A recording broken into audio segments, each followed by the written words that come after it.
Hi hello ನಮಸ್ಕಾರ ಎಲ್ಲರಿಗೂ Mamata food ಕೋರ್ಟ್ಗೆ ಸ್ವಾಗತ. ನಾನಿವತ್ತು ತೋತಾಪುರಿ ಇನ್ಸ್ಟೆಂಟ್ ಪಿಕ್ಕಲ್ ಮಾಡ್ತಾಯಿದ್ದೀನಿ. ಬನ್ನಿ ನೋಡೋಣ ಹೇಗೆ ಮಾಡೋದು ಅಂತ. 1 ಸ್ಪೂನಷ್ಟು ಮೆಂತ್ಯ ತೊಗೊಂಡಿದ್ದೀನಿ, 1 ಸ್ಪೂನಷ್ಟು ಸಾಸಿವೆ ತೊಗೊಂಡಿದ್ದೀನಿ. ಇದು ಕೆಂಪಗೆ ಹುರ್ಕೋಬೇಕು. ಹುರ್ಕೊಂಡು ತಣ್ಣಗಾದ್ಮೇಲೆ ಕುಟ್ಕೋಬೇಕು. ಒಂದು ಬಾಣಲಿ ಇಟ್ಟು ಅರ್ಧ ಕಪ್ಪಷ್ಟು ಎಣ್ಣೆ ತೊಗೊಂಡಿದ್ದೀನಿ. ಎಣ್ಣೆಗೆ 3/4 ಸ್ಪೂನಷ್ಟು ಸಾಸಿವೆ ಹಾಕಿದ್ದೀನಿ. ಸಾಸಿವೆ ಸಿಡಿತಾ ಇದೆ. ಈಗ ಎಣ್ಣೆ ತಣ್ಣಗಾದ್ಮೇಲೆ ಅರ್ಧ ಸ್ಪೂನಷ್ಟು, ಇಲ್ಲಾಂದರೆ ನಿಮ್ಗೆ ಎಷ್ಟು ಬೇಕೋ ಅಷ್ಟು ಹಿಂಗೆ ಹಾಕ್ಕೊಳ್ಳಿ. ಹಿಂಗೆ ಹಾಕ್ಕೊಂಡು ಎಣ್ಣೆ ತಣ್ಣಗಿದೆಯಾ ಅಂತ ನೋಡ್ಕೊಳ್ಳಿ.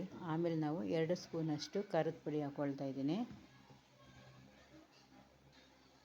1/4 ಸ್ಪೂನಷ್ಟು ಅರಿಶಿನ ಪುಡಿ, 2 ಸ್ಪೂನಷ್ಟು ಉಪ್ಪು ಮತ್ತು ನಾವೇನು ಕುಟ್ಕೊಂಡಿದ್ವಲ್ಲ ಆ ಪೌಡ್ರು ಇವೆಲ್ಲ ಮಿಕ್ಸ್ ಮಾಡಿಕೊಂಡು ನಾವೇನು ಕಟ್ ಮಾಡ್ಕೊಂಡಿದ್ವಲ್ಲ ಈ ತೋತಾಪುರಿ, ಆ ತೋತಾಪುರಿನ ಇದಕ್ಕೆ ಹಾಕ್ಕೊಂಡೆ ಮಿಕ್ಸ್ ಮಾಡಿದ್ರೆ ಮದುವೆ ಮನೆಯಲ್ಲಿ ಏನು ಮಾಡ್ತಾರೆ ಇನ್ಸ್ಟೆಂಟ್ ಪಿಕ್ಕಲ್ಲು ಅದು ರೆಡಿ ಆಗುತ್ತೆ.